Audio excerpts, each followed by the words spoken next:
కదా మీరు ఏ రోజైనా ఫీల్డ్కి వెళ్ళారా? ఫీల్డ్లో ఏ రోజన్నా సరే మీరు ఫీల్డ్కి వెళ్ళి ఆ ఫీల్డ్లో ఉన్నటువంటి తరువు గురించి ఏ రోజన్నా మీరు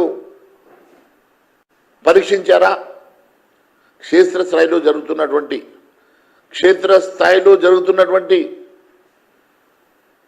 అవినీతిని కానీ అక్కడ జరుగుతున్నటువంటి అధికంగా జోకేటువంటి ప్రక్రియను కానీ మీరు ఆపే ప్రయత్నం చేశారా అని అడుగుతున్నా. చర్యలు తీసుకుంటాం.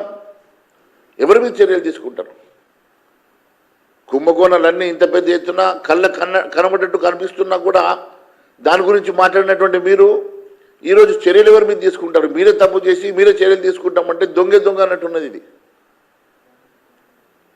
నేను ఒకటే అడుగుతున్నా, ఈరోజు ఇంతగానో మాట్లాడుతున్నారు కదా, మరి మా నాయకుడు కిషన్ రెడ్డి గారు ఫీల్డ్లోకి వెళ్ళారు. కిషన్ రెడ్డి గారు ఫీల్డ్లోకి వెళ్ళేసి అక్కడ ఉన్నటువంటి రైతుల సమస్యలు తెలుసుకునే ప్రయత్నం చేశారు.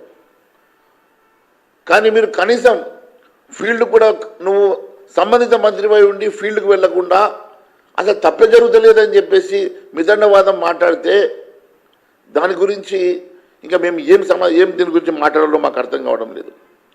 మరి రైస్ మిల్లర్ దగ్గర పెండింగ్లో ఉన్నటువంటి ధాన్యం విక్రయ గురించి మీరు జారీ చేసినటువంటి GOMS నంబర్ 1 కానీ లేకుంటే అదే రోజు మీరు తీసుకొచ్చినటువంటి మరి కమిటీ చేసినటువంటి కమిటీలో ఒక ప్రిన్సిపల్ సెక్రటరీ 5 మెంబర్స్తో కూడినటువంటి కమిటీ ఎప్పుడు కూర్చున్నది? ఎప్పుడు విధి విధానాలను రచించింది? ఎప్పుడు గైడ్లైన్స్ని పూర్తిగా మరి టెండర్ డాక్యుమెంట్స్ తయారు చేసింది?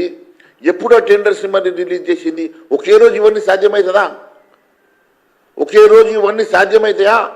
మరి దీని వెనుక ఉన్నటువంటి మతలబేందో మరి ఎందుకు నిన్న సమాధానం చెప్పలేదని అడుగుతున్నా.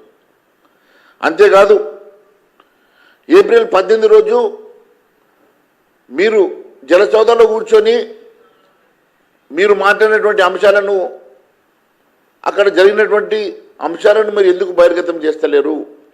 అక్కడ మీ మధ్యలో మిల్లర్లను పిలిపించి భయపెట్టి మీరు ఏ నలుగురికైతే మీరు ఈ టెండర్ ప్రక్రియలో వాళ్ళకి అలకేట్ చేసిండ్రో, టెండర్ అలాట్ చేసిండ్రో వాళ్ళతోటి మీరు 100 రూపీస్ స్టాంప్ పేపర్ మీద మీరు రాయించుకున్న మాట వాస్తవం కాదా? మరి ఆ స్టాంప్ పేపర్ లోపల మీరు 2007 రూపాయలకు టెండర్ అలకేట్ చేస్తే నిన్న మాట్లాడుతున్నాడు 2223 రూపాయలకు మీరు తీసుకోండి అంటే ఏం మాట్లాడుతున్న మంత్రి గారు? మీరు టెండర్ ఫ్లోట్ చేసింది 2007 రూపాయలకి.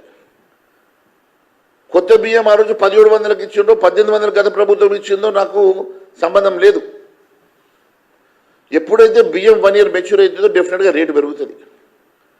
మెచ్యూర్ అయినటువంటి ధాన్యము ఒక సంవత్సరం తర్వాత దాన్ని 2007 రూపాయలకు మీరు అమ్మినామంటున్నారు కదా. మళ్ళీ అదే రైస్ మిల్లర్ తోటి మీరు అలకేట్ చేసినటువంటి కాంట్రాక్టరు 2223 రూపాయలకు 100 రూపాయల స్టాంప్ పేపర్ మీద రాసుకున్నటువంటి ఆ డాక్యుమెంట్ సంగతి ఏమన్నా మీరు ప్రస్తావిస్తారా? మరి అది ఈ డాక్యుమెంట్ ఇప్పుడే నేను మీ ద్వారా బయటపెట్టదలుచుకున్నాను. మరి అదే మాదిరిగా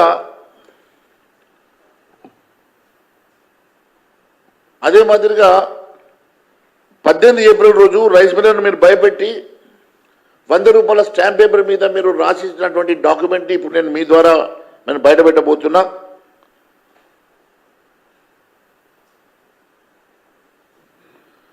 మరి టెండర్ రేటు క్వింటాల్కి 2007 రూపాయలు అయితే ప్రింట్ తీసుకురా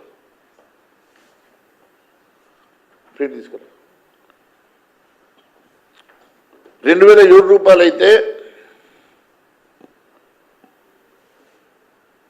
ఇప్పటి వరకు ఆ 4 కాంట్రాక్టర్లు ఎంత ప్యాడీని లిఫ్ట్ చేశారు?